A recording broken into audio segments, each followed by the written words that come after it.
जोड़ना हो तो देखिए हमारे इसकी आईडी ही नहीं बन रही।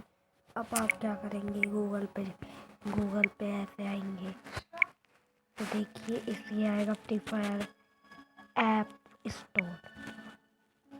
देखिए लोडिंग हो रही है। अगर फ्री फायर डाउनलोड करना हो तो आप देखिए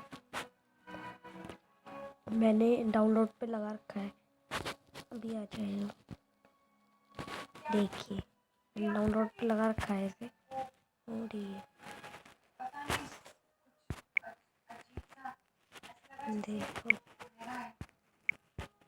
देखिए ये गाड़ी बहुत अच्छी है। फोटो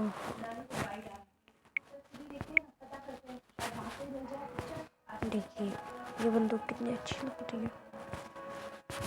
ये ऋतिक रोशन में आता नहीं है, पर आता है, पर अच्छा लगता है मुझे, तो मैं तो इसे ही लूँगा।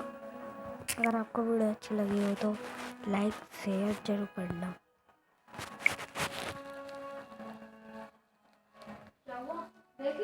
वीडियो के लिए धन्यवाद।